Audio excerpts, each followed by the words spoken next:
안녕하세요, 여러분. 오늘은 빵 이야기로 시작해서 여러분께 재미있고 도움되는 정보들을 가득 채워드릴게요. 빵 좋아하시는 분들, 특히 빵지술래 다니시는 분들 많이 계시죠? 요즘은 빵 하나 사러도 지도 들고 다닐 정도로 열정이 대단한데요. 그런데 말이에요.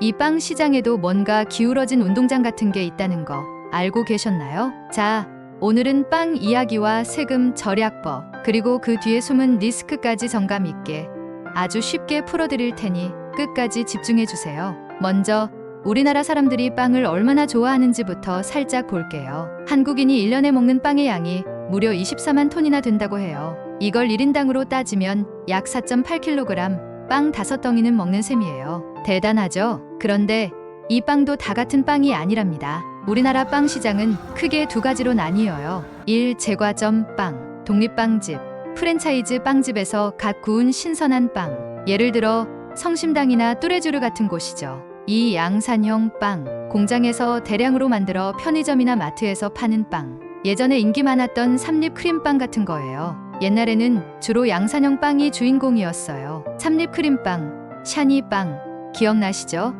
그런데 요즘은 조금 분위기가 다르답니다. 빵 시장, 어디로 기울었나? 요즘 빵 시장 어떤 상황인지 알려드릴게요. 양산형 빵 매출 급감. 올해 상반기 매출이 전년 대비 3.3%나 줄었대요. 특히 케이크는 무려 20%.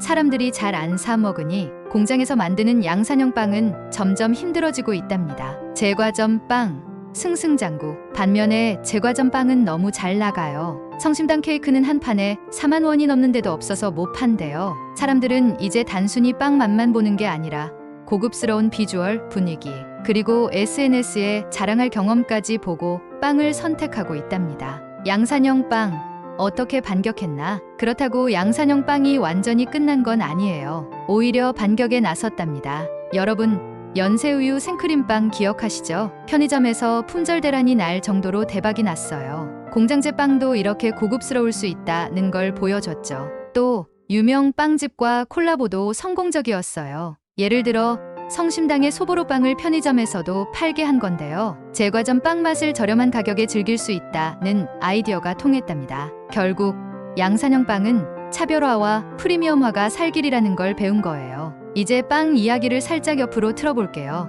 여러분, 빵집이나 브런치 카페로 세금을 줄일 수 있다는 이야기 들어보셨어요? 실제로 어떤 당구자 아버지가 이 방법으로 세금을 확 줄였다고 해요. 이 아버지의 땅값이 50억 원인데 자식에게 물려주려면 증여세가 20억이나 든다는 거예요. 그런데 브런치 카페를 차려서 증여세를 훨씬 줄였대요. 어떻게 가능했냐고요? 가업승계 증여 특례 제도를 이용한 거랍니다. 이 제도는 음식점업으로 인정받는 카페나 빵집에 해당돼요. 일반적으로 증여세는 40에서 50%인데 이 특례를 이용하면 10%로 줄일 수 있답니다. 결국 50억짜리 땅을 물려줄 때 세금을 20억에서 4억으로 줄일 수 있었던 거죠. 근데 이게 그렇게 쉬운 일일까? 여기까지만 들으면 와, 나도 카페 차려야겠다 부시죠? 그런데 말이에요.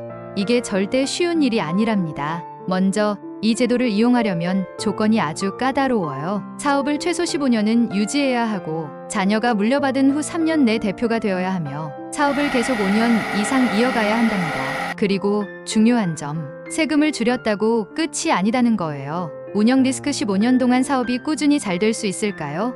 소비 트렌드는 빠르게 바뀌고 상권도 언제든 변할 수 있답니다. 부동산 가치 하락 상가를 매입하거나 임대했다가 상권이 죽으면 어떻게 될까요? 공실이 생기거나 손실이 발생할 수도 있어요. 찜질방 몰락에서 배우는 교훈. 이쯤에서 여러분께 찜질방 이야기를 해드릴게요. 한때 찜질방이 정말 인기 많았던 거 기억하시죠? 노란 수건으로 양머리하고 계란 먹으면서 친구들과 놀던 추억 다들 있으시잖아요. 그런데 찜질방이 왜 몰락했는지 아세요? 사람들이 개인적인 취미를 더 선호하면서 트렌드가 변했고 이 찜질방이 너무 많아지면서 과잉 경쟁이 생겼고 관리비와 운영비가 계속 늘어나면서 버티지 못하게 된 거예요. 이게 빵집이나 브런치 카페와 비슷해요. 처음에는 반짝 잘 될 수 있지만 트렌드에 휘둘리면 위험할 수 있답니다. 결론 빵처럼 달콤한 계획이 필요해요. 여러분, 빵집이나 브런치 카페는 세금을 줄이는 방법으로는 좋을 수 있지만 이걸 사업 아이템으로 생각하신다면 정말 신중해야 해요. 소비 트렌드와 상권 변화를 잘 파악해야 하고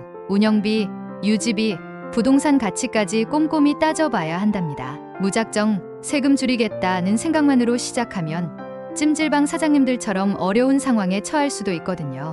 오늘도 제 이야기 끝까지 들어주셔서 정말 감사드리고요. 여러분 모두 맛있는 빵처럼 따뜻하고 행복한 하루 보내세요. 또 재미난 이야기로 찾아올게요. 안녕.